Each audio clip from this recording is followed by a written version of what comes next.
الرحمن الرحیم۔ اللہ تعالیٰ نے فرمایا فمن زحزح عن النار وادخل الجنۃ فقد فاز، جو جہنم سے بچا لیا گیا اور جنت میں داخل کر دیا گیا، یقیناً وہ کامیاب ہو گیا۔ اور ناکام کون ہوا؟ قیامت کے دن جب اعمال نامہ دیا جائے گا، چند لوگوں کا اعمال نامہ سیدھے ہاتھ میں دیا جائے گا اور چند لوگوں کا اعمال نامہ بائیں ہاتھ میں دیا جائے گا۔ اللہ حفاظت فرمائے۔ اللہ تعالیٰ نے ان کی تعبیر یوں کھینچی جن کا نام اعمال بائیں ہاتھ میں دیا جائے گا۔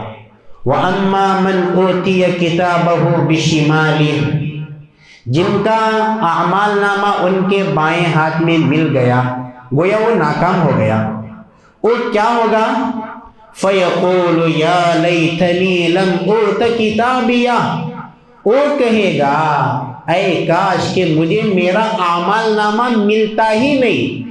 وَلَمْ أَدْرِ مَا حِسَابِيَهْ، مجھے پتہ ہی نہیں میرا حساب کتاب کیا ہے۔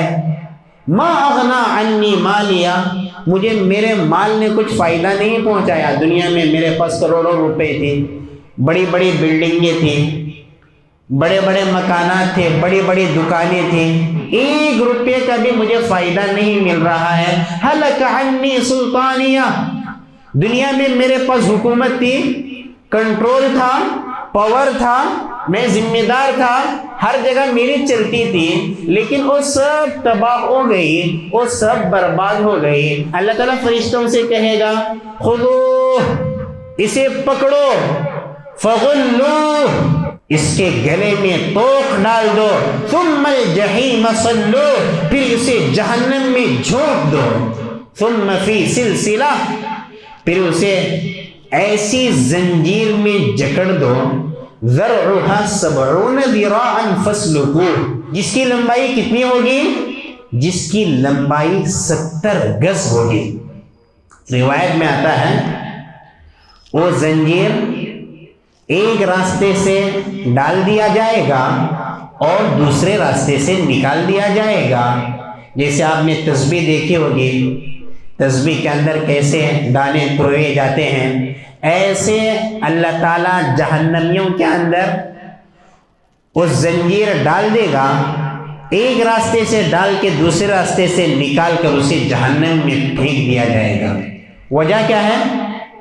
إِنَّهُ كَانَ لَا يُؤْمِنُ بِاللَّهِ الْعَظِيمِ، یہ اللہ عظیم پر ایمان نہیں رکھتا تھا، وہ آخرت بھول گیا تھا، وہ سوچتا تھا کہ کل کریں گے کل کریں گے۔ ایک تو یہ بات تھی، وہ یہ سمجھتا تھا یہ سب جھوٹی چیزیں ہیں، یہ سب دھوکہ ہے، مرنے کے بعد حساب کتاب کچھ نہیں، یہ ہم کو پٹی پڑھائی جا رہی ہے۔ وَلَا يَحُضُّ عَلَىٰ طَعَامِ الْمِسْكِينِ، مسکینوں کے کھانے پر وہ تاکید نہیں کرتا تھا۔ فَلَيْسَ لَهُ الْيَوْمَ هَاهُنَا حَمِيمٌ، آج یہاں اس کا کوئی دوست نہیں، پوری دوستی ختم۔ دنیا کے اندر جو دوستیاں ہوتی ہیں، آخرت میں صرف ایک دوستی باقی رہے گی، ایک دوستی۔ وہ کون سی دوستی؟ جس نے اچھے کام کے لیے دوستی کی ہوگی، نمازوں کی دعوت دینے کے لیے دوستی کی ہوگی، اچھے کاموں کو سمجھانے کے لیے دوستی کی ہوگی، یہی دوستی آخرت میں بھی باقی رہے گی۔ وہ اپنے دوست کو بھی یاد کرے گا، میرا دوست کہاں ہے، وہ اپنے دوست کو ساتھ لے کر جنت میں چلا جائے گا۔ باقی تمام دوستیاں ناکام، مسجدوں کے باہر گپے مارنے کی دوستی ناکام، گھروں کے باہر گپے مارنے کی دوستی ناکام، نشاور چیزوں کے استعمال کے لیے جو دوستیاں ہیں وہ دوستی ناکام، ایک دوسرے کا مذاق اڑانے کے لیے جو دوستیاں ہیں وہ دوستی ناکام، کسی کا مال ہڑپ کرنے کے لیے، چوری کرنے کے لیے، ڈاکہ ڈالنے کے لیے، کسی کو بلیک میل کرنے کے لیے جو دوستیاں ہیں، کسی کے ساتھ چیٹنگ کرنے کے لیے جو گروپ بنائے جاتے ہیں، لڑکیوں کی آوازوں سے کسی کو بلیک میل کیا جاتا ہے، کسی کو پٹایا جاتا ہے، ان ساری دوستی ناکام۔ فَلَيْسَ لَهُ الْيَوْمَ هَاهُنَا حَمِيمٌ، آج یہاں کوئی دوست نہیں ہے۔ اور ایک جہنم کتنی گہری ہوگی، اپنی نبی کی زبانی فرمایا۔ ایک مرتبہ نبی صلی اللہ علیہ وسلم بیٹھے ہوئے تھے صحابہ کے ساتھ، اللہ تعالیٰ بسا اوقات عبرت کے لیے غیب کی چیزیں دکھاتا ہے، خاص کر کے ایسی کئی چیزیں ہمارے نبی کو دکھائی۔ نبی صلی اللہ علیہ وسلم بیٹھے ہیں، صحابہ بیٹھے ہیں، اچانک ایک دھماکہ آیا۔ حضور صلی اللہ علیہ وسلم نے پوچھا، میرے ساتھیوں یہ پتہ ہے کیسی آواز؟ صحابہ نے کہا آپ زیادہ جانتے ہیں۔ اللہ کے نبی صلی اللہ علیہ وسلم نے فرمایا آج سے 70 سال پہلے جہنم کے اوپر سے ایک پتھر پھینکا گیا، آج وہ اپنی تہ تک پہنچا۔ 70 سال کی مسافت، اس کی گہرائی، کتنی ہائی بلڈنگ کیوں نہ ہو، سیکنڈوں میں پتھر زمین تک پہنچتا ہے۔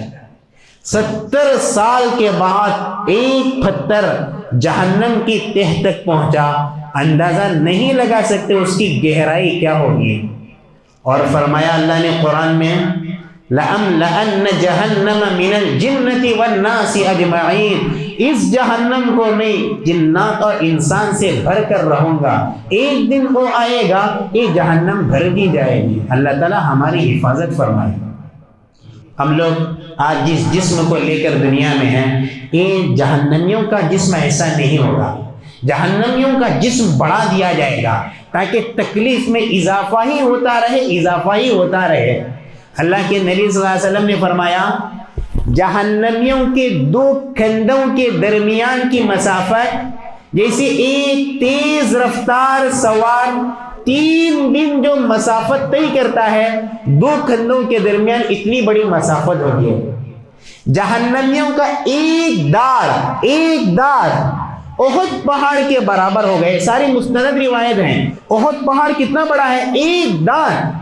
انسان کو اللہ نے 32 دانت دیے ہیں، اندازہ لگاؤ وہ کافر کتنا بڑا ہوگا، تاکہ اس کی تکلیف میں اضافہ ہی ہوتا رہے۔ اللہ کے نبی صلی اللہ علیہ وسلم نے فرمایا جہنمی کی ایک کان کی لو اور اس کے کندھے کے درمیان 70 سال کا فاصلہ ہے۔ 70 سال کا فاصلہ۔ تو جہنمی کتنا بڑا ہوگا؟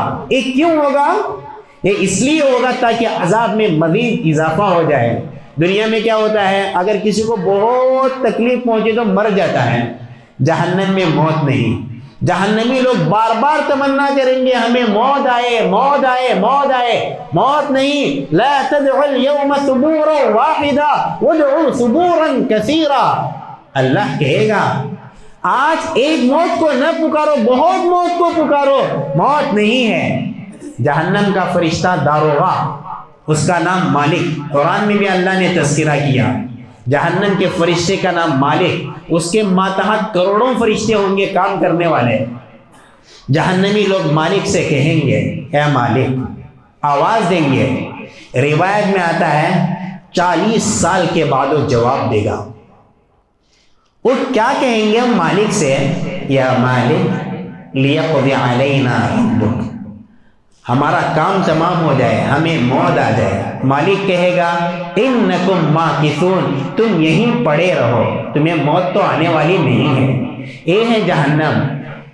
دنیا کے اندر جب چمڑی جلتی ہے تکلیف کا احساس ختم ہوتا ہے، جلنے کے بعد ہو گیا، راگ ہو گیا۔ غیر مسلم اپنی باڈی جلاتے ہیں، ایک بار جلا دیا، بظاہر تو ان کی تکلیف ختم ہو گئی، لیکن اللہ کے پاس پہنچ گئے، ان کو تو بھگتنا ہی ہے، بھگتنا ہی ہے۔ یہ تو قرآن کا وعدہ ہے، یہ حدیث کی باتیں ہیں۔ لیکن جہنم میں ایسا نہیں ہوگا۔ اللہ نے قرآن میں فرمایا کلما نضجت جلودہم بدلناہم جلودا غیرہا لیذوقوا العذاب، جب بھی ان کی چمڑیاں جلیں گی ہم کیا کریں گے؟ بدلناہم جلودا، ان کی کھانے بدل دیں گے، ان کی چمڑیاں بدل دیں گے۔ کیوں؟ لیذوقوا العذاب، تاکہ یہ عذاب کا مزہ چکھے۔ یہ ہے جہنم۔ وآخر دعوانا الحمدللہ۔